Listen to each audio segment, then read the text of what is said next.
My wife went to Mexico last week for a friend's bachelorette party, and aside for the plane ticket, the hotel and the first day's food and drinks, she didn't spend a penny all week. I mean, on the credit card it's as clear as day that on Monday up until about 9 p.m. she was buying dinner, stuff at the hotel shop, drinks at the bar, souvenirs, and then at 9 p.m. she didn't spend another cent the entire week until she was at her layover airport in Dallas. She says it's because her friend took over and paid for everything. I guess this is plausible, but it still is giving me a funny feeling. What is worse is that my wife is a person who posts her entire life on Instagram, on TikTok, mostly Instagram, but if she does anything from get a latte to picking the kids up at school, she will post it either as a picture or as a story. The last thing she posted on TikTok was that trend of people jumping into their vacation from the airport, and after that her social media is blank. I was kind of keeping an eye on it because I was excited for her to go on the trip, and again I guess it's plausible, but it gives me a funny feeling. When she got home I said I can't wait to see all the pics she took, and she really blew me off and said that she just didn't feel like taking pics that week. She has also been incredibly distant, and last night she said she just felt like sleeping on the couch because the AC hits better. This is 100% true, but I swear I heard her talking on the phone in the middle of the night. When I got up to check on her I accidentally tripped over the dog and made a huge racket, so when I got downstairs she appeared to be asleep. I brought all of this up this morning and said I'm not accusing her of anything, but all this put together is making me feel uneasy. I wasn't trying to bait her or fight with her, just get my feelings on the table. She said you a major fucking asshole for bringing this up on her first day back at work.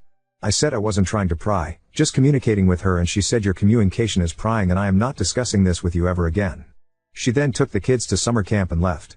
Her friend posted on social media up until about the third day, but there were no pics or tags of my wife, and then that friend deleted everything from a couple of days leading up to the trip. The bride-to-be rarely posts, so it's not surprising that she doesn't have much. Update 1. So I realized that her text probably synced to her iPad, so I just checked.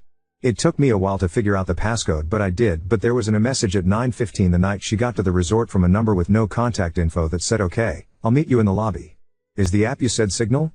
I looked up Signal and it's kind of like WhatsApp. The iPad doesn't have Signal on it. Edit 2. If you have been following my comments, you've seen that my sister is coming over, and she's an insane internet sleuth and is relentless when it comes to this cheating stuff. She also scares me a bit, so I'm hoping this isn't a mistake. I'm going to probably stop responding for a while so we can talk and she can do her thing. I am numb, but she can do this. Thanks for everyone and the nice comments and the reality check, it's not looking good. Edit 3. She cheated. My sister was able to get lots of info from the real estate guy, and my wife denied it at first but then admitted it. Soru, it took so long to update, but I'm numb. Have literally zero idea what to do now. Oop, I love my little sister to death, and obviously her skills and tenacity were invaluable here, but I don't think the world is ready for how vicious she can be. Oop, my sister had a burner phone and texted him as my wife that her husband, me, was suspicious, so she had a new phone and for him to contact her on Signal there if he wanted to stay in touch.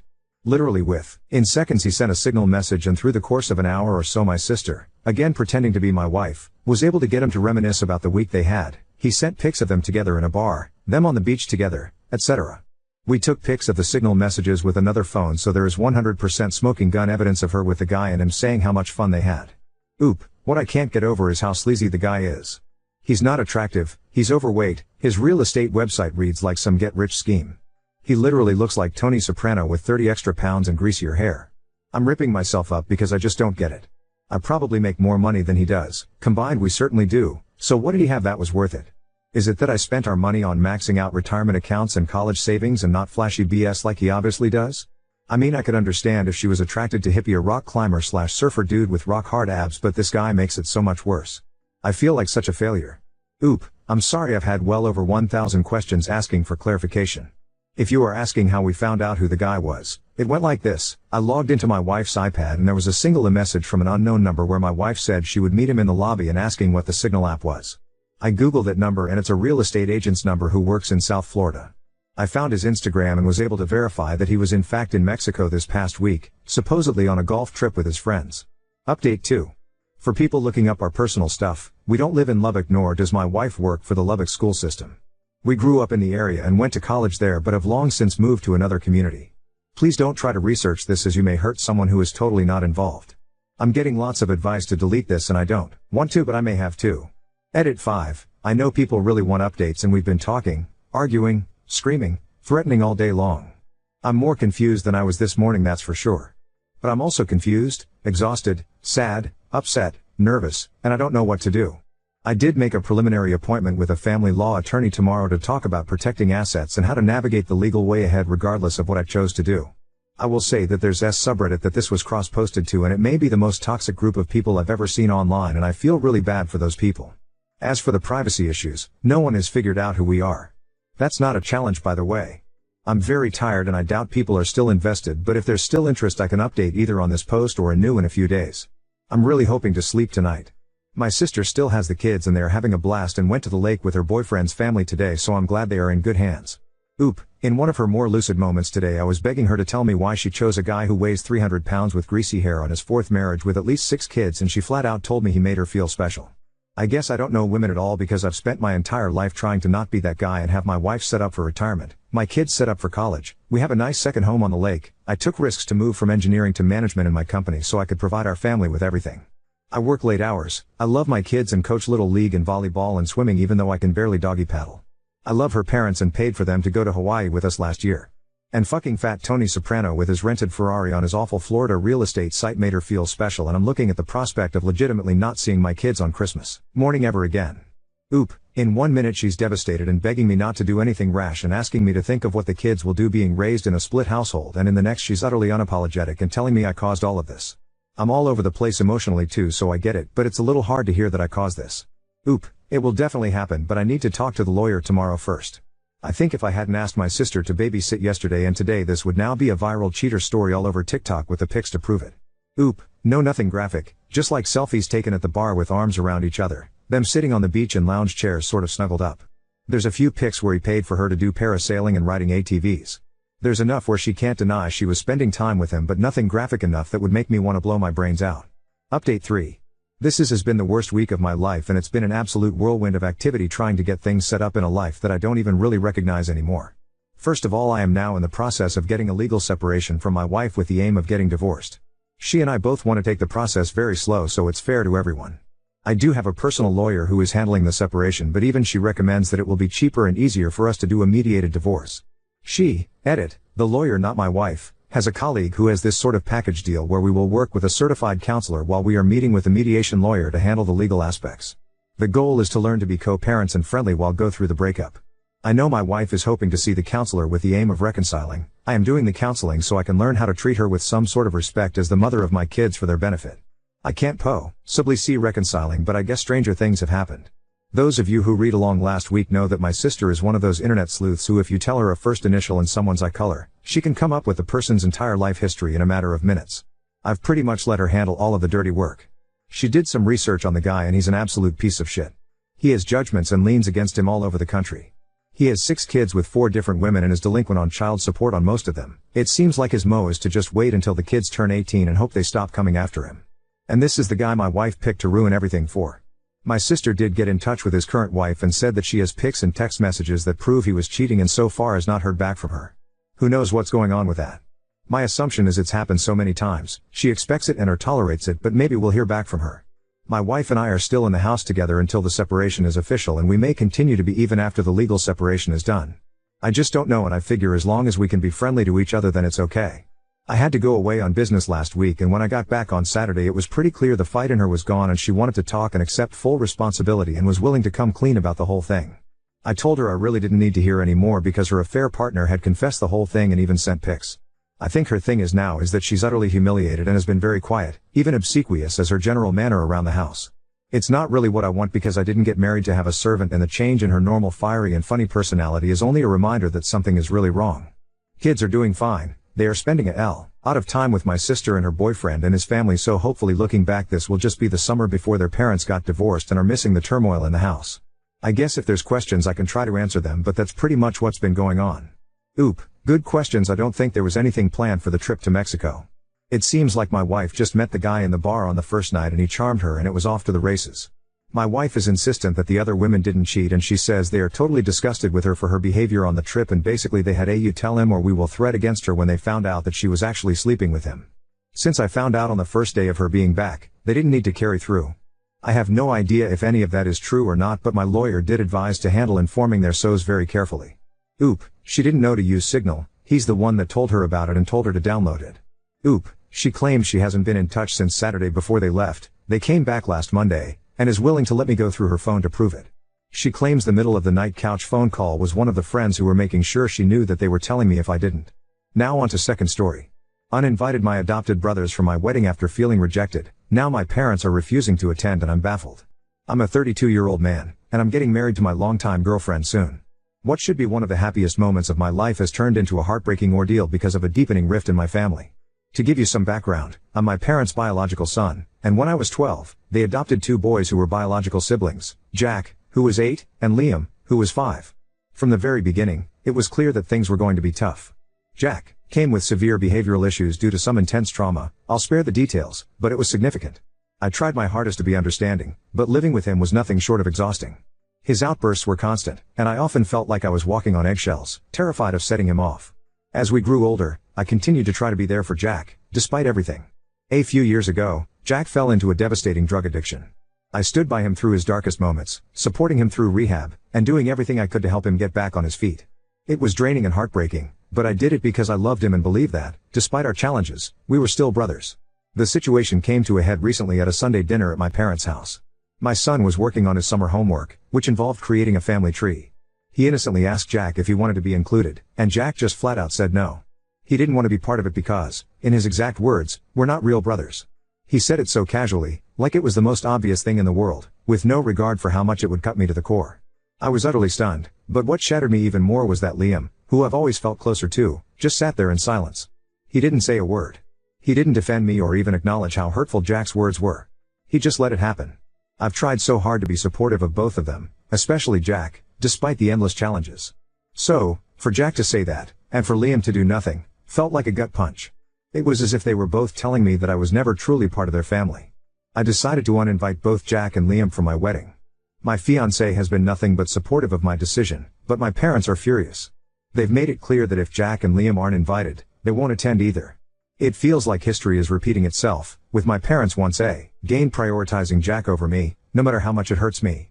I'm absolutely heartbroken that my parents would choose to miss my wedding rather than support me in this. I know Jack has been through a lot, but I've done everything I can to be there for him and for Liam, despite all the heartache. And now, I feel like I'm the one being punished for finally standing up for myself and setting some boundaries. Update 1. Buckle up, because things have taken a wild turn. After hearing from so many of you, I decided I needed to talk to Liam. We met up at a pub, and I just laid it all out there, how hurt I was when he didn't say anything after Jack made that awful comment about not being real brothers. I was half expecting him to defend himself, but what I got was something entirely different. Liam confessed that he's been living in fear of Jack for years. He told me he kept quiet that night because he was terrified of setting Jack off, not because he agreed with him. Then he dropped a bombshell. Despite being Jack's biological brother, he's felt just as much of an outsider in our family as I have.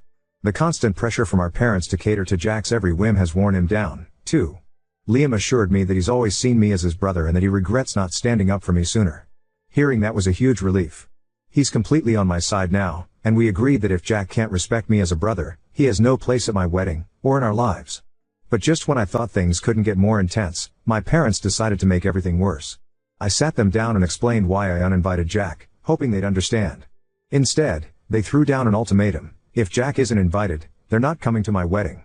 No room for discussion, no empathy, just flat-out refusal. I was gutted. After all these years of putting Jack's needs above mine, this is how they repay me? I couldn't hold back anymore. I let out all the anger and frustration I've been bottling up for years. I told them how I've always been the one sacrificing, how they've always prioritized Jack, and that I was done being treated like I don't matter. I made it clear that if they choose not to come to my wedding, they're making their choice, and I'll make mine. With that, I walked out, leaving them to stew in their own decisions. Out of nowhere, Jack started bombarding me with the nastiest, most hurtful texts I've ever received. He accused me of turning Liam against him, of ripping the family apart, and had the audacity to call me selfish for abandoning him. He ranted about how he never felt like he belonged in the family and how it's all my fault for pushing him away. His words hit hard, but they also opened my eyes. Jack has spent his whole life blaming everyone else for his problems, and I've been his favorite scapegoat. This time, though, I'm not letting him guilt trip me. I didn't even respond, I just blocked his number. If he can't see what he's done wrong, then there's nothing more to say. Liam was livid when I told him about Jack's messages. He's more determined than ever to support me, and we've decided to go low contact with our parents until after the wedding.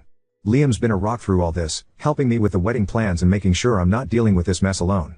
So, the wedding is still happening, but with a much smaller guest list. My parents haven't reached out since our argument, and at this point, I don't care if they show up or not. This day is about me and my fiancé, and I'm not letting anyone, not even my own family, ruin it.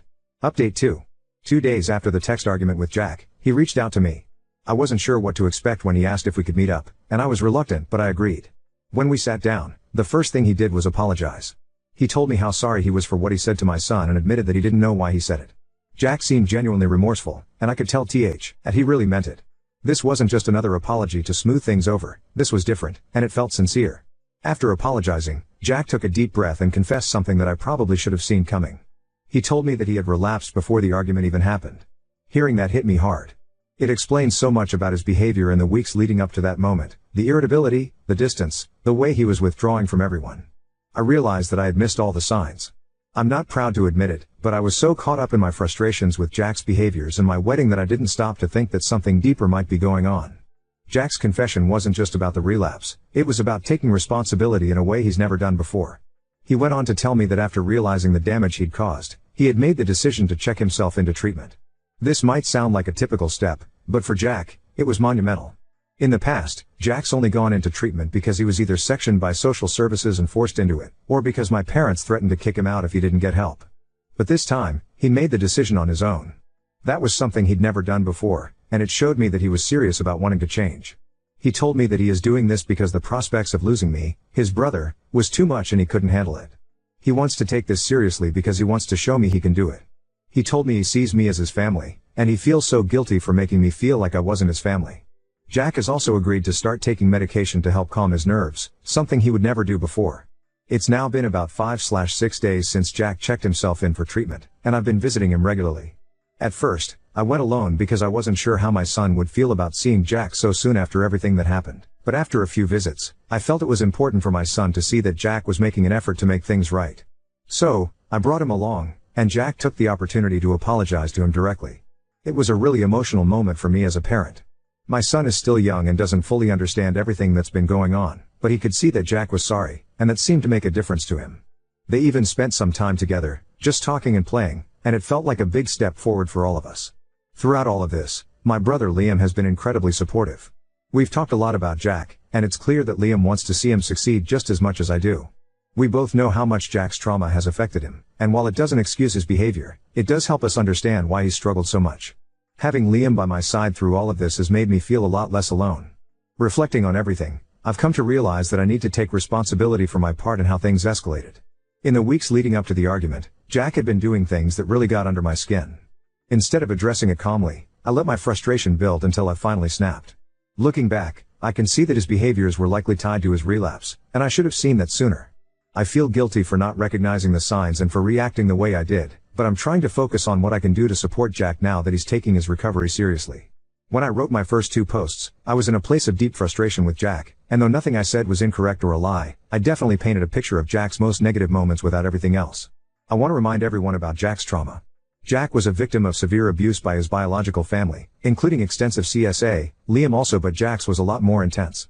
Jack jokes now that he was their biological father's favorite in all the wrong ways. Jack got into drugs at a pretty young age, but has been clean, or so I thought, for a while. I mentioned this before, but Jack has told me in the past that even now, almost 20 years after he was adopted by our parents, there is not a day where he doesn't think / have nightmares about his abuse. He says the only moments of peace he gets is when he's high. Jack's trauma runs deep, and it's something that continues to affect him every day. I'm not making excuses for his actions, but I do think it's important to remember that he's dealing with a lot of pain. Despite everything, I still believe in Jack. I believe that he has the strength to overcome his past, and with Liam and me by his side, I'm hopeful that he can get through this. I also want to take a moment to thank everyone who offered advice and support on my last post. Your words helped me see things from a different perspective and gave me the push I needed to approach this situation with more compassion. There's still a long road ahead, but I'm optimistic that we're on the right path now. For now, things are looking up. Jack is taking his treatment seriously, and our family is slowly healing. We're taking things one day at a time, and I'm committed to supporting Jack as long as he's committed to helping himself. Thank you all again for your support. Your advice has been invaluable during this difficult time. Some of you may call me weak or naive for thinking this time will be different. But I am prepared to take that risk one more time for Jack, as he has shown me over the last week he is genuinely wanting treatment and he wants to be better. Jack's told me he wants to earn back his invite, but not to give it him yet. He said he will prove he deserves it. I really hope so. Some therapy would probably be useful. I haven't had it for a long time now. My parents are still being my parents. I've come to realize that every time they get involved in my relationships they just make things worse. But, at least things aren't worse than they were before, and they apologized to me for saying they wouldn't come to my wedding.